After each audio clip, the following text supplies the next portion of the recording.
Hello friends, looking at current affairs for 11th June, Sunday. The news items picked up from the Hindu newspaper are these 12. We'll look at them in detail. The first one, think tank snub clouds India-Singapore ties. So this is regarding Shangri-La dialogue. So this dialogue is held annually at Shangri-La Hotel in Singapore. So that is why the name comes for. It's funded by the Singapore government, but it is held by an independent think tank. The organization is done by this independent think tank, International Institute of Strategic Studies. So this summit, this dialogue is attended by around 28 Asia Pacific countries. The defense ministers or defense representatives from these countries are attendant here. So it also gives an avenue for bilateral dialogues here. Even China, US have their participation. India has also been participating annually, but this year India has revoked its participation after the Minister of State of Defense, who was leading a delegation for Shangri-La dialogue, was allowed to speak only on the third day. The organizers here, IAS, say that the last minute attendance which was given, filing which was done by the Defense Ministry, resulted in this glitch.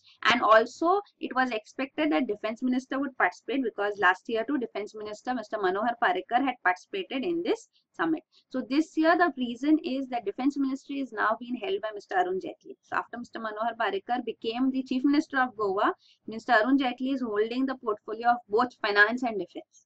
So now with GST rolling out to be effected, this Defense Ministry participation was not possible for the Defense Minister. So the Minister of State was sent, and the ranking which was given to him was lower than the ranking given to Pakistan's chairman of Joint Chiefs of Staff Committee. So this resulted in India revoking its participation. So this has been regretted. Even Singapore government has sent its representative here to have dialogue with Indian government.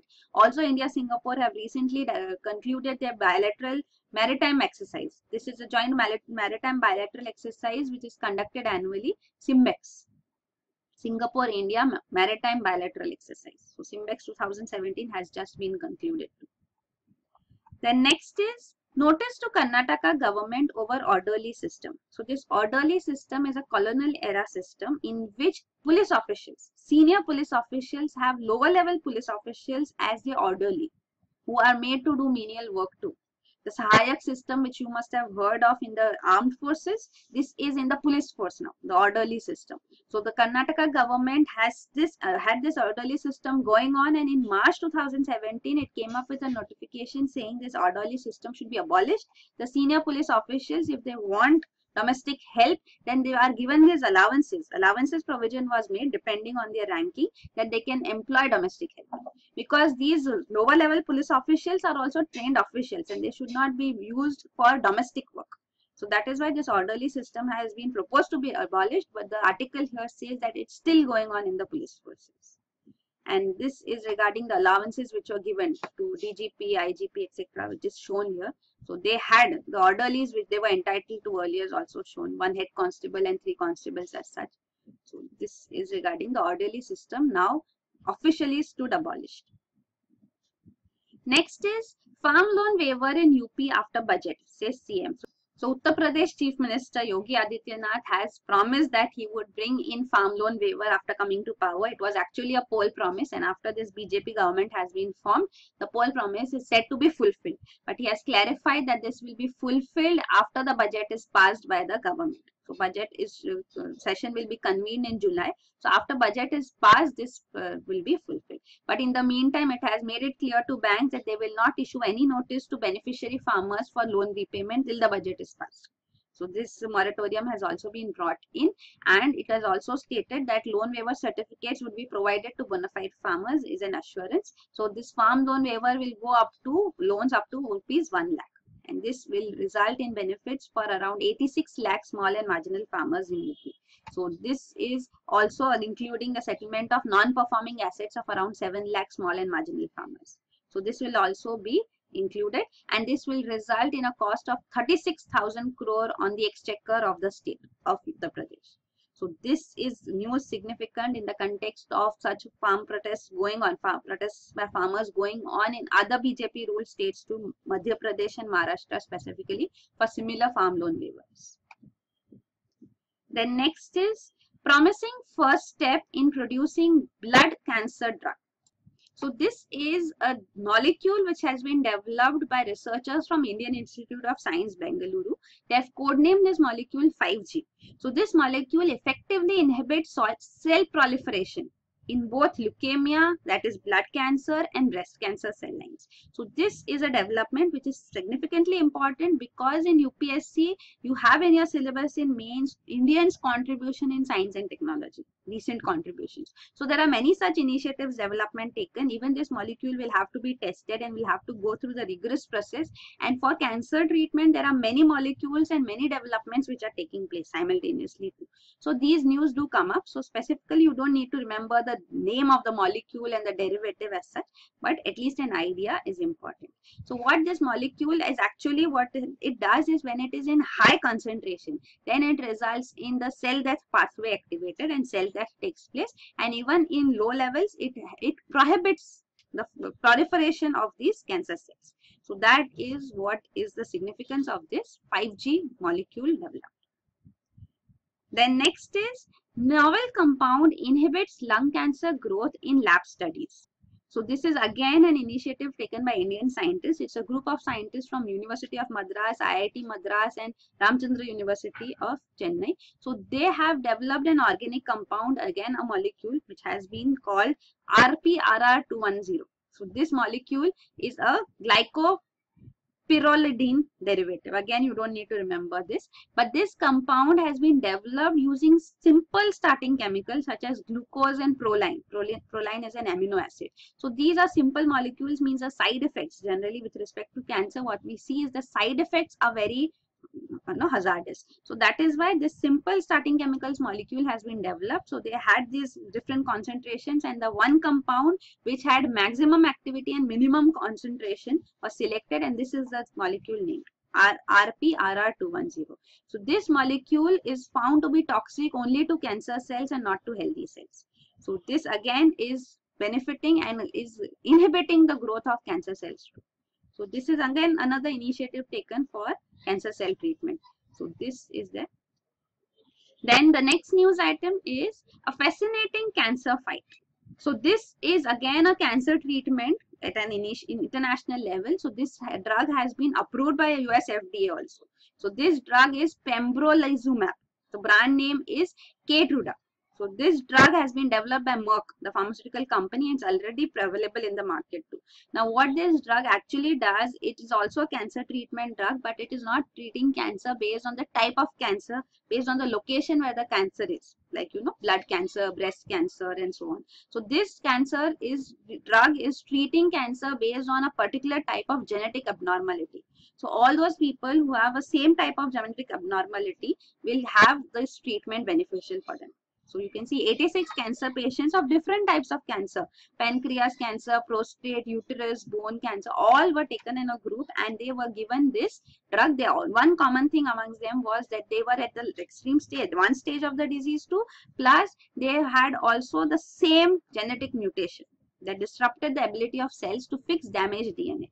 So this drug then benefited all of them and they were able to recover. So 66 patients had their tumors shrink substantially and stabilize instead of continuing to grow. So 18 patients also, they had their tumors completely vanished and did not return. So this is the wonder drug called Keytruda, which has been developed targeting a particular genetic mutation which causes cancer. So this is it. So here the details are also given that tumors, how do the tumors escape the immune system. The immune system is escaped by them shielding through a protein. So there is a protein on the surface of the tumor. So this makes them invisible to the immune system. So what this drug Keytruda does is that this drug unmasks these cancer cells and the immune system can then find and destroy them.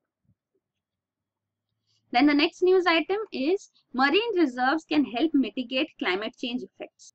So this is an international research which has evaluated around 145 peer-reviewed studies and concluded that highly protected marine reserves can help mitigate the effect of climate change. So presently marine reserves which are protected means the coastal nations, they protect their waters, territorial waters, and ease it. So this is around 10% of their waters are protected. That is what they aim till 2020. So this will result in only 3.5% of the ocean being protected. And what is required is that at least 30% of the ocean water should be protected, set aside as a marine reserve, a safeguarded ecosystem, so that the climate change can be mitigated, can be minimized. So this oceans play a significant role in carbon sequestration too. So this is an important term in environment too. What is carbon sequestration? So carbon sequestration basically means long-term storage of carbon. So carbon sequestration can be taking place in terrestrial region also, means through trees, because trees absorb carbon dioxide for photosynthesis. So terrestrial, so carbon sink, trees are considered as a major carbon sink. And even underground geological formations, they absorb carbon dioxide, resulting in carbon sequestration. And also oceans take in carbon dioxide, so that also results in ocean acidification too. But this is there. So this naturally also takes place, and man-made initiatives are also taken to have carbon sequestration done, that is carbon storage. As such, carbon storage, carbon sinks are developed so that carbon in the atmosphere reduces, and thus climate change can be mitigated and reduced. So here this is also mentioned that ocean surface waters have become on an average 26% more acidic since pre-industrial times. So ocean acidification is also taking place because of carbon dioxide being taken in by oceans more than they can take up, and that results in carbonic acid being formed and ocean acidification taking place. Then another benefit of oceans as such is that if there are vegetation along the oceans like mangroves too, that help in mitigating the effects of severe storms, etc. So their intensity is also reduced. So coastal wetlands are also very important. So this is also highlighted here, and it says that the photosynthesis which takes place too, that is also carbon sequestration taking place. An average global sea level has risen by about 7 inches since 1900. And it is expected to rise nearly 3 feet by 2100. So this will threaten many low-lying cities and nations which will be submerged under the oceans. The next is increased probability of deaths from heat waves. So this is also a study undertaken which shows that in India the probability of deaths due to heat waves has increased. Already there is increase in the number of deaths. So if you look at the temperature rise, the temperature has increased from 27 degrees Celsius to 27.5 degrees Celsius from 1960 to 2009. But this 0.5 degrees Celsius increase has resulted in a significant increase number of deaths due to heat waves, 146% increase. So this is a significant amount. Presently, even Indian Meteorological Department has come up with a whole new lexicon on definition on various terminologies, including heat waves. So when temperature is greater than 4 to 5 degrees Celsius above what's usual for a region, then it is considered as a heat wave. This is a simpler form of the definition. The detailed definition is also provided in the keyword section. So depending on the temperature of the region, how much increase takes place, that decides whether it is a severe heat wave or a severe heat wave. Then next is a case for rational access. So this news we have already seen regarding World Health Organization coming up with its fresh essential medicine list also, and also the 3 categories which have been formed for tackling antimicrobial resistance, antibacterial resistance, that is access, watch and reserve. So on this article especially is talking about this essential medicine list, which every 2 years World Health Organization comes forth with, and it wants nations also to align their list, essential medicine list along with this. So in this list there are 2 specific drugs which have been added now, Delamanid and bedaquiline. So both of them have been added. India already has bedaquiline drug which it has acquired, but it is having restricted use, and these drugs are now under access category. So under access category, they should be available freely, because then only the drug resistance will not proliferate. Otherwise, if essential drugs are not available to the population, then they are quite hazardous to their health also, plus to the overall population as well, because drug resistance then develops. So this drug Delamanid is not acquired by the government as of now. So even the Delhi High Court, there was a case which was filed by an 18-year-old girl who was suffering from MDR TB, multi-drug resistant TB. So actually in TB, drug resistance develops. This is a disease, TB, disease caused by bacteria. Mycobacterium tuberculosis. It spreads through the air and it affects the lungs. So here, because of TB disease, the TB drug which is there, if it is not taken on time, even World Health Organization had come up with this DOTS course, directly observed treatment short course. So for TB specifically, the drug has to be taken in the right prescription at the right time, and the course should be completed, because if that is not done, then the bacteria here are not effectively eliminated and they develop resistance to the drug. So the first line of drugs, resistance once developed, then the drug will not be beneficial for the person when again TB strikes him. So that is that. Then the second line of drugs are needed. Then second line of drugs, if here also it's not followed correctly, and even if it's used when it is not required, all such cases result in drug resistance developing, and then the third line is required. So TB has developed into MDR TB, multi-drug resistant TB, and even extensively drug resistant TB. So such cases are also in huge number in India. So one girl who was suffering from MDR TB, so for such stages now, then you need higher order drugs. So bedaquiline is the drug which is required for this, but Indian government has made it available only at these specific locations in the country and is specifically given in few cases only. And the government's justification then was that this would result in checking the drug resistance which has developed. But what about the threat to the life of the person, the patient who is suffering from MDR TB? So that was the case, and Delhi High Court has ordered the government that bedaquiline should be made available to this girl. You cannot have region-wise restrictions put on access to medicine. And now presently the news is that World Health Organization has also put it under essential medicine list category. So bedaquiline, and also Delhi High Court in that same order had said that after bedaquiline, delamanid is the drug which has also been approved by World Health Organization, and this new TB drug has not been yet registered by the government. So it had been asked to be registered as such. So this is also presently under essential medicine list of World Health Organization. So this is what we need to do. So this bedaquiline, you can see the drug is with Otsuka Pharmaceutical Company. So this holds the monopoly for the drug, the delamanid drug.